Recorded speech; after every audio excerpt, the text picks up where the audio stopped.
السلام عليكم ورحمة الله وبركاته. بسم الله الرحمن الرحيم نحمده ونصلي على رسوله الكريم أما بعد.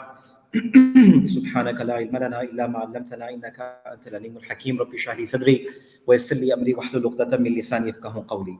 Inshallah, we'll just have a very short session on the importance of the month of Rajab as we began last night. We'll take a short break after that for our sunnah and our witr, and we'll come back for our series that we began last week on the tafsir of Juz Amma. Inshallah, tonight will be the second surah that we will cover, chapter 113, Surah Falaq, inshallah. So we did Surah Nas last week. We're trying to go back at least 10 surahs till we, inshallah, welcome the month of Ramadan. So at least we are prepared, connected, and acquainted to the kalam of Allah subhanahu wa ta'ala. May Allah subhanahu wa ta'ala accept this from all of us. We began last night with regards to Rajab, and just a brief thought, brothers and sisters, as the month of Rajab is the 7th month of the Islamic calendar, and it is also one of the sacred months in Islam. We all remember that from last night. There are 4 sacred months, 3 continuous, 1 separate.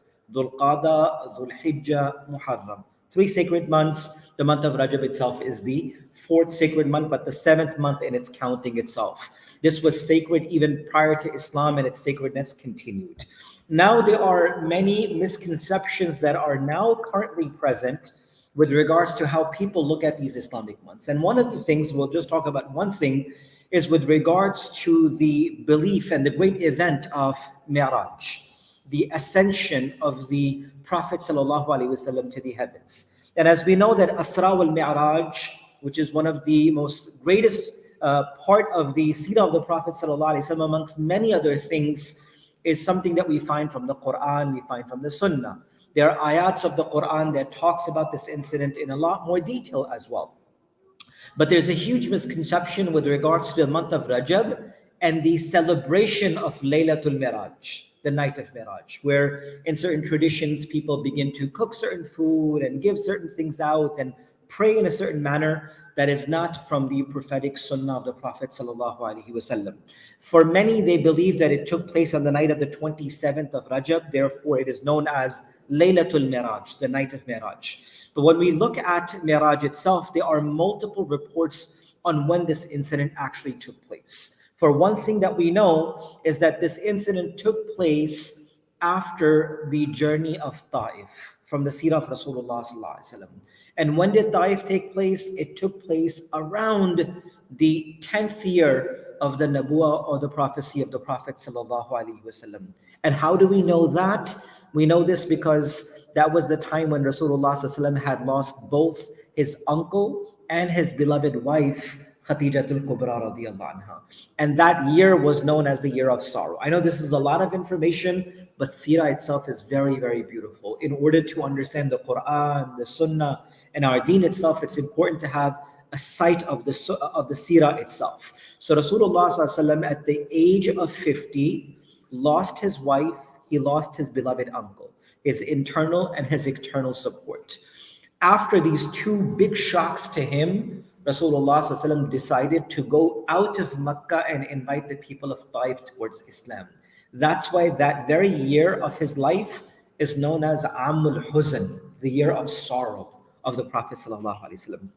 And after all of this, Allah subhanahu wa ta'ala invited his Habib Rasulullah ﷺ to the heavens. With all of these difficult moments, Allah subhanahu wa ta'ala brought him as close as possible towards him, and that was known as the journey of Asra wal Mi'raj. And as I've spoken about this previously as well, Asra in Arabic means to travel at night. Mi'raj means the ascension to the heavens. So the journey from Baytullah, from the Kaaba to Baytul Muqaddas, is known as Asra.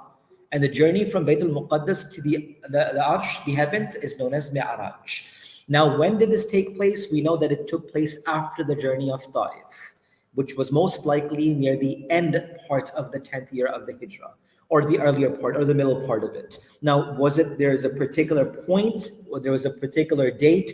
There has been no specific reports where scholars have differed on what time and what places. And one thing that the scholars had mentioned is that after that journey of Al-Isra wal-Mi'raj, Rasulullah ﷺ lived amongst the Sahaba for the next 13 years.